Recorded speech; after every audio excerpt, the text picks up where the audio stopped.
جانے آپ میری بات کی تائید کرتے ہیں یا تردید کرتے ہیں، کیونکہ ہم نے دیکھا کہ اب سے ماضی کے اندر جس طریقے سے قومی اور مذہبی تہوار ہوا کرتے تھے تو اس کا بڑا خصوصی اہتمام کیا جاتا تھا، پھر رفتہ رفتہ وہ جو اہتمام ہے وہ رسمی سا ہونے لگا۔ ابھی موجودہ صورتحال میں ہمیں یہ انتخابات کا اہتمام بھی رسمی سا لگنے لگا ہے، نہ اس طرح کی چہل قدمی ہے، نہ اس طرح کی گہما گہمی دکھائی دیتی ہے۔ کیا آپ اس کی تائید کرتے ہیں؟ الیکشن اس طرح سے یقیناً نہیں اٹھا جس طرح سے الیکشن اٹھا کرتا تھا۔ اس کی ریزنز ہو سکتی ہیں، کئی ہو سکتی ہیں۔ اس میں موسم کی ریزن بھی ہو سکتی ہے، اس میں عوام کی ہم سے مایوسی کی وجہ بھی ہو سکتی ہے۔ ہم شاید اس طرح سے ڈیلیور نہیں کر پائے جس طرح سے لوگوں کی ایکسپیکٹیشنز تھی، تو بہت سی جو نا وہ ملٹیپل ریزن اس میں ہو سکتی ہیں۔ پارٹیز کے حوالے سے ٹرسٹ ڈیفیسٹ ہوگا اور ملٹیپل ریزن ہو سکتی ہیں، مگر بہرحال جو ہے نا اس میں ہم بھی کسی نہ کسی جو ہے نا وہ اینڈ پہ قصوروار شاید ہوں گے کہ اس ڈیموکریسی پہ لوگوں کا اعتماد اس ایسا نہیں ہے جیسا ہونا چاہیے۔ تو آپ سمجھتے ہیں کہ موجودہ صورتحال میں ٹرن آؤٹ ماضی جیسا ہوگا، جبکہ ماضی سے کروڑوں جو ووٹرز ہیں وہ بڑھ چکے ہوئے ہیں؟ میرا خیال ہے کہ اس کی کئی وجوہات کی بنا پہ ٹرن آؤٹ کم ہو جائے گا۔ اس میں شاید وہ اعتماد کی وجہ بھی ہوگی، اس میں موسم کی وجہ بھی ہوگی۔ ہم جو ہماری ڈیلیوری کا جو پورے کے پورے سسٹم نے کوئی خاص ڈیلیور نہیں کیا، تو اس کو یہ ون آف دی ریزن ہوگی کہ لوگ اس میں شاید کم نکلیں۔ ایک وقت آیا کہ جب آپ لوگوں نے یہ سمجھا کہ آپس کی رنجشوں کو بھلا کے، ماضی کو بھلا کے، مستقبل میں بہترین حکمت عملی کو ترتیب دینے کے لیے سبھی اکٹھے ہو گئے ہیں، اپنے اپنے بیانی کو پس پش ڈال کے۔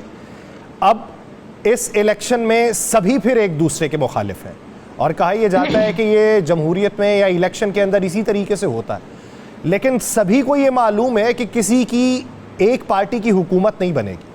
پھر جب دوبارہ سے مخلوط حکومت بنانا پڑے گی تو ابھی کے عوام کو جو نعرے دیے گئے ہیں اس کا اسباب اس میں کیسے دیکھیں گے؟ دیکھیے، وہ بظاہر جو ہے وہ ایک پارٹی کی حکومت نہیں بن سکتی۔ بظاہر جو میری بہن کہہ رہی ہیں وہ ممکن نہیں ہے۔ وہ کہتے ہیں کہ ہم 1 لاکھ گھر بنا کے دیں گے، کہ پتہ نہیں 1 کروڑ گھر بنا کے دیں گے، کہاں سے دیں گے؟ 25 بلین ڈالر آپ نے ہر سال واپس کرنا ہے۔ کچھ 4 6 8 10 منسٹریاں ختم کرنے سے سینٹر میں تو لوگوں کو بے روزگار تو یقیناً ہو جائیں گے، اور ان کو پھر آپ کو نیچے کھپانا پڑے گا۔ وہ یہاں سے ایک جیب سے نکال کے دیں یا دوسری جیب سے نکال کے دیں، جو کچھ یہ بتا رہے ہیں وہ ممکن نہیں ہے۔ اس وقت آپ 5 7 سال تک اپنے ملک کو جو ہے وہ اس جو مسائل ہیں، جو معیشت کے مسائل ہیں، اس سے نکالنے تو بہت بڑی بات ہوگی۔ یہ نوکریاں دینے والی بات، یہ گھر بنا کے دینے والی بات، انہوں نے کہا تھا سیلاب کے بعد جی ہم اتنے گھر بنا کے دیں گے، نہیں بنا کے دے، چند ہزار گھر بنا کے دے پائے۔ ممکن نہیں ہے آپ کی اس پورے نظام کے اندر، اور اس کے لیے بہت بڑی آپ کو جدوجہد کرنی پڑے گی، اور اس جدوجہد میں شاید آپ کو جو ہے نا پھر اگین مل کے چلنا پڑے گا۔ اور اگر آپ ایک دوسرے کے خلاف جو ہے نا وہ اس طرح کے نعرے دیں گے تو کہ جی وہ پارٹی جو ہے نا اس میں گھر میں جا کے ماروں گا، اور میں جا کے جو ہے نا یہ کروں گا، میں وہ کروں گا، اور میرا خیال ہے کہ پھر آپ کو کل انہی کے ساتھ بیٹھنا پڑے گا جس طرح سے آپ کل بیٹھے تھے۔ تو بہتر یہ ہے کہ ہم یہ سارے معاملات کو اچھی طرح سوچ سمجھ لیں، عوام کو مزید جو ہے نا وہ ہم ایسے سہانے باغ نہ دکھائیں جو کل جس کے اوپر عمل نہ ہو سکے، اور جب عمل نہیں ہو پاتا تو اس کا ایک نتیجہ نکلتا ہے۔ یہ جو سسٹم سے لوگوں کی مایوسی ہے وہ کیوں ہے کہ ہم ان کو بتاتے ہیں، ہم ان کے ساتھ وعدے تو بہت کرتے ہیں، مگر وہ الٹیمیٹلی جو ہے نا ان پہ عمل نہیں ہو پاتا۔ شاید ہم سب کی حالت جو ہے نا وہ جو پالیٹکس کرتے ہیں، ہم سب کی حالت تو شاید بہتر ہوتی جاتی ہے، ہمارے تو معاملات تو اچھے ہوتے جاتے ہیں، ہماری معیشت اچھی ہوتی جاتی ہے۔ کیا پبلک کی بھی معیشت ہماری معیشت کے ساتھ ساتھ اسی طرح سے ترقی کر رہی ہے؟ اگر اسی طرح سے ترقی کر رہی ہے تو پھر تو جو ہے بالکل ہم جو ہے نا کامیاب ہیں کہ جس رفتار سے ہماری معیشت نے ترقی کی ہے اس رفتار سے عام لوگوں کی معیشت بھی ترقی کرے، ورنہ پھر اس کے بعد ناکامی ہے، اور وہ اس کے اوپر لوگ سوال اٹھائیں گے اور اٹھاتے ہیں۔ اس معیشت کے گرداب سے ہم نکل جائیں تو ہمارے لیے اتنا ہی بڑا ہے۔ تو ابھی جو پلان شرمیلا فاروقی صاحبہ دے رہی ہیں کس حد تک قابل عمل ہے؟ میں ان کے لیے دعا گو ہوں.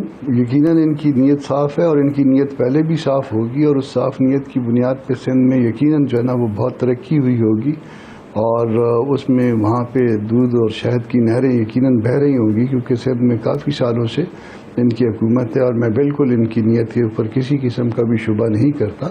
مگر پاکستان کے حالات جو ہے وہ ایسا مجھے نظر نہیں آتا. صرف نیت سے جو ہے نا وہ معاملات ہم ٹھیک نہیں کر پائیں گے. نیت تو ہم سب کی بہت اچھی ہے, اپنے حوالے سے بھی اور باقی دوسروں کے حوالے سے بھی, مگر وہ اس نیت سے ہم نے, اس اچھی نیت سے ہم نے 74 سالوں میں کچھ ڈیلیور کیا ہے پورے پاکستان میں؟ کوئی بھی ہو, میں ہوں یا آپ ہوں یا کوئی اور دوست ہو, تو اس کا جواب جو ہے وہ نہیں آئے گا. ہم ہر روز جو ہے نا وہ قرضوں کے نیچے اتنے دھنستے جا رہے ہیں کہ وہ قرضے ہم اب وہ ری پیمنٹ جو ہے نا وہ ہمارے بس کی بات شاید نہیں رہی. ہم $1 بلین کے لیے وہ دھکے کھا رہے ہیں جو اقوام میں جو 25 کروڑ 26 کروڑ کا ملک ہوتا ہے, وہ جا کے اس طرح سے جو ہے وہ لوگوں کے سامنے ہاتھ پھیلائے, چھوٹی چھوٹی ریاستوں کے سامنے ہاتھ پھیلائے, خیرات مانگے, اور ہر 2-4 مہینے کے بعد پھر ری شیڈولنگ مانگے. تو وہ جتنی بھی اچھی نیت کر لے, وہ اس نیت سے, خالی نیت کو بنیاد بنا کے, میرا خیال ہے اس کے اوپر کوئی بھی نتائج نہیں آئیں گے. اچھا کامران مفتی صاحب, اگر جمعیت علماء اسلام فے جو ہے وہ خیبر پختونخوا میں حکومت بنا لیتی ہے, تو اس کا منشور پچھلی حکومت کے مقابلے میں کتنا مختلف ہوگا, اور اس سے بہتری کیا آ سکتی؟ دیکھیے, اس میں جس وقت ہماری حکومت تھی اور اس ہماری حکومت کے بعد جو اس کے بعد پی ٹی آئی گورنمنٹ آئی ہے, اس میں دیکھ لیجیے گا کہ قرضوں کے اس میں حوالے سے کتنا بڑا اضافہ ہوا ہے. اور وہ قرضے جو ہے وہ یقیناً قرضے جو بھی ہوتے ہیں اس کا ری پیمنٹ کرنا ہوتا ہے. وہ قرضوں کی اس کا دیکھ لیجئے گا, آپ کو پتہ چل جائے گا کہ ہماری حکومت میں اور ان کی حکومت میں کیا فرق کیا تھا. اب آپ سب سے پہلے اگر آپ نے ملک کو ٹھیک کرنا ہے, اپنے قرضوں کو کنٹرول کرنا ہوگا. اس کے ساتھ ساتھ جو ہے نا معیشت کو آگے لے کے چلنے کے لیے بہت ساری چیزیں جو ہے وہ اس میں ضروری ہوتی ہیں, اور امن امان جو ہے اس میں شاید پہلی ترجیح ہوگی, کیونکہ ایمان کے بعد جو دوسری جو چیز جس کے لیے اللہ پاک جو ہے وہ آپ کے اوپر وہ کہتا ہے ایک طرح سے احسان کرتے ہیں, وہ امن دینے کے حوالے سے یا اس سلامتی کے حوالے سے.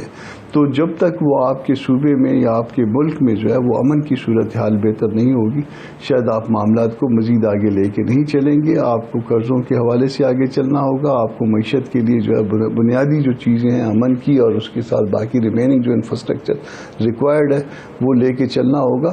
ورنہ جو ہے نا وہ ہم ایک دوسرے کو اسی طرح سے بلیم گیم کرتے رہیں گے کہ جی یہ جو ہے ہم نے مل جل کے حکومت بنائی تھی, مل جل کے چل رہے تھے. ہم کہیں گے کہ جی اس میں پیپلز پارٹی والے قصوروار تھے, پیپلز پارٹی والے کہیں گے کہ جمعیت والے قصوروار تھے, جمعیت والے کہیں گے کہ جی نہیں نون والے قصوروار تھے. اگر کوئی قصور ہے تو ہم سب کا ہے. اگر ہم حکومت میں اکٹھے تھے تو ہر جتنی بھی پارٹیاں ہیں وہ اپنے حصے, جتنا حصہ اس کے پاس تھا اس کے مطابق جو ہے اس کا قصور تھا. اگر ہم کوئی بہتری نہیں دے پائے, اور اگر ہم نے بہتری دی ہے تو اس کا کریڈٹ بھی یقیناً اسی حصے کے مطابق ہمارا بنتا ہے.